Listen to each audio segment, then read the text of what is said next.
Hi there, welcome back to the YouTube channel. I'm back again. We get another of the cards from the Outlaws of Thunder Junctions, who are legendary, and today it's going to be Obeka, Splitter of Seconds. Yeah, one blue, red and black for a 2/5 Ogre Warlock. It has Menace, so yeah, helps getting the damage through, because the damage getting through this guy's really, well, this lady, I think, is important, because whenever Obeka deals damage to a player, you get that many additional upkeep steps after this phase. Okay then. Yeah. Now, in black, blue and red, there are a lot of things that trigger in your upkeep. A lot of things that, and there's artifacts as well, obviously. Some of the artifact things will deal damage. Mana Vault, Mana Crypt. They're not in the deck today. Taking them out entirely, because I don't want to be rolling multiple dice, and I don't want to be taking multiple pings either. But there are a lot of other things that are really good. So today's deck is really built around them. It was slightly inspired by one of my streaming friends who comes and plays on the stream occasionally.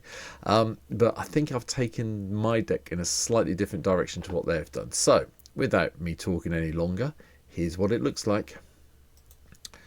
So all the creatures have some sort of tie with Obeka. I've left Obeka this side. I prefer doing the decks this way now for some reason. Don't know why, just do. But anyway, they have an upkeep trigger. So usually, Generous Dragon Master Outcast, sorry. Beginning of upkeep, as long as we've got 6 lands or more in play, we get 5/5 Red Dragon. Couple of extra upkeeps from Obeka means we get quite a few 5/5s once we hit the 6 mana level. Generous Plunderer. Chuck around some treasure tokens to our opponents as well, and yeah, okay. Goshen Tie of Lost Wisdom doesn't trigger the upkeep. I'm aware of that, and you know it's an end step thing, but there's reasons why I've had to include some of the other random shrines in here, like the Ancient Walls is also here. But we'll get into why. Well, you'll probably worked out why already, to be honest. Thassa, God of the Sea, is purely here because we want to be made. It's a way of giving Obeka unblockability. Oh, pardon me. Assuming that we can get this in play and activate it for blue and a 1 to get the to make sure Obeka gets through for the damage to give us those extra upkeep triggers.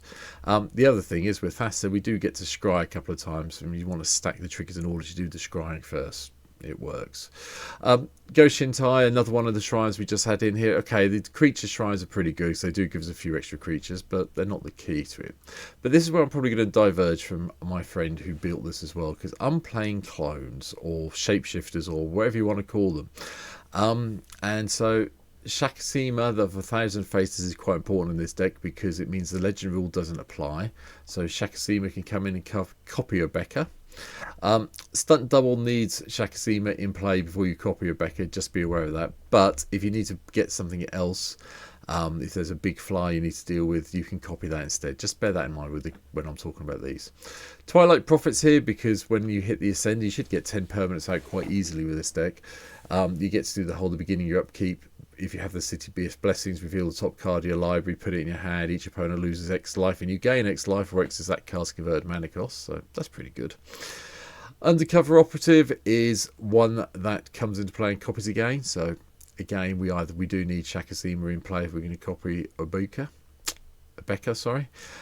Flag and Nasri is just fun. I don't like this artwork. I like the proper artwork from the Aftermath set. But anyway, at the beginning of your upkeep, each player exiles the top cards from the top of their library until they exile a non-land card. An opponent chooses a non-land card exiled this way. You may cast up to 2 spells from among the other exiled cards exiled this way without paying their mana cost. Nice. Lots of cards you could possibly cast in a turn with a bit of luck with the amount of triggers we'll hopefully get. Hellkite Tyrants here because hopefully, you know, stack this at the bottom, get a whole load of artifacts. We have the 20 artifacts, we win the game. Fella the Nightclad is also here just to make sure that we can get a little bit more intimidation on the go. So, yep, that's fine. Love way of making things unblockable. Sheldred, the Whispering One, yeah. Yeah, just nick lots of creatures that hopefully got being killed off somehow. And finally, Skyline Despot. As long as we're the Monarch, we get to have a 5/5 dragon each upkeep. Yeah, okay then. That sounds good. To help us get there, we've got a few tutors. So I've only got Vampiric and Demonic because they're the 2 big ones we really need in the deck, and a little bit of control with the Rift, the Damnation, and the Blasphemous Act. I just put these in, so I wanted one of each colour. If you want to change them around, put something else in, that's fine. We have got a lot of artifacts in the deck. You know, blue, black, and red are not the greatest ones for ramping, so Mox, Tantalite, and Soul Talisman are really good whenever you suspend them, especially if Obeka's in play, because you can just get them instantly into play. It is possible. Elixir of Immortality, just in case things go pear-shaped, we need to shuffle everything back into our library. Lava Spur boots, and I think the other boots in here, Swiftfoot, there you go, to protect Obeka a little bit. I'm still not sure which one of these I prefer, but we'll go with it. Soul Ring, Arcane Signet, gives a bit of ramp. There's one of each of the medallions. We've got Jet, Ruby, and Sapphire, just to show them there. Key to the City also comes into this deck, so we can discard a card and make it Obeka unblockable if we need to, and then maybe a bit of card draw when we untap. The talismans of each of the colour pairs that we need are also making an appearance, so Creativity, Dominance, and Indulgence. Midnight Clock, because, you know, you're going to get a few hour counters on here quite quickly, I think, with Obeka, so it should work quite well. Mirror Box is here. I've had to put this in because we need another way of making sure the legend rule doesn't apply when Obeka's in play, and we're trying to copy them with all the shapeshifters. So it's one of the main targets for the Demonic Tutor and the Vampiric Tutor, so bear that in mind. Replicating Ring, multiple upkeeps, gets multiple counters, which means you're going to get a lot of mana very quickly off the Replicating Ring, I hope. Whisper Silk Cloak is also here just to protect Obeka, make it unblockable, and has Shroud. Be careful though, because if you want to put anything else on Obeka, you can't because of the Shroud, but I think it works quite well. Coercive Portal, the beginning of your upkeep, each player votes for Carnage or Homage. If Carnage gets more votes, sacrifice the portal and destroy all non-land permanents. Yeah, okay, then this may be dangerous, but I would imagine most people let you do the Homage and draw cards most of the time. Tamio's Journal gives us some clue, investigate at the beginning of each upkeep, and then we can sack some clues off to go and find cards that we need. Venser's Journal, make sure we've got no maximum hand size and we gain a life for each card in our hand at the beginning of the upkeep. A little bit of test playing with this saw me gaining about 7 life, between 5 and 7 life a turn.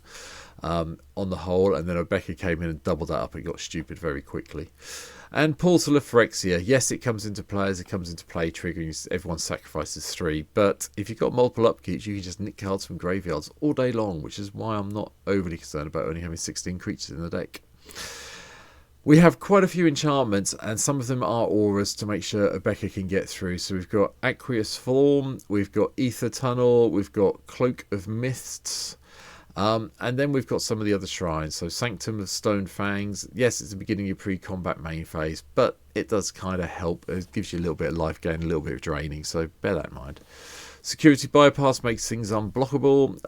Sword Coast Sailor, one of the background enchantments from Battle for Baldur's Gate. Whenever a creature attacks a player, if no opponent has more life than that creature, this creature can't be blocked this turn. Get a couple of Beckers on the go, attack with them, and yeah, that's pretty good. Well, only one Obeka, because one's only commander, but you know what I mean. As Foretold really helps you out with your casting spells, because you'll get loads and loads of counters on here, which means you'll be able to cast things even quicker, especially if they're being exiled away by Flarg and Nazari. Court of Cunning comes in. There was all the courts in here with all the colours. Ends the battlefield, you become the monarch. Beginning your upkeep, any number of targets, millers play 2, and if you're the monarch, each of those players mill 10.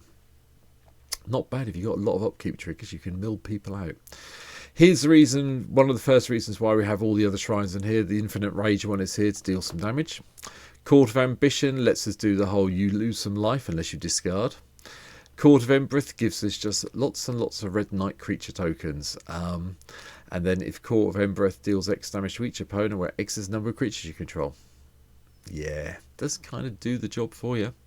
Court of Lochthane is also in. At the beginning of your upkeep, exile the top card of target opponent's library. You may play that card as long as it remains exiled. With mana, you can spend la-di-da-di-da. Because you'll probably get lots of upkeep triggers with Obeka, you'll be able to target several of your opponents, so it's all good. You may cast the spell from among the cards exiled with the court without paying its mana cost. Okay. The Court of Interest is also here. Beginning of your upkeep, choose up to one other target enchantment or artifact. This becomes a copy. You get a token copy if you're the monarch. If not, the Court of Interest becomes a copy of it. So, yeah, okay. Honden of Knight's Reach. A couple of triggers. You can make sure your opponents are discarding and empty-handed. Ill-gotten inheritance. That means everyone starts taking lots of extra ping damage and you gain a little bit of extra life. Sanctum of Calm Waters in your pre-combat main phase gives you the draw. It's another one of the shrines that backs up the original 3 Hondens. Court of Ear does the damage if we need it to. The Honden of Seeing Winds gives us the card draw if we need to. Need to be careful because we will be, it is possible to deck ourselves. We have to be a little bit careful with the Honden of Seeing Winds when we're doing multiple upkeep steps with Obeka. Palace Siege is purely here because you will name dragons. This will come in and it will start dealing every upkeep. At the beginning of your upkeep, each opponent loses 2 and you gain 2.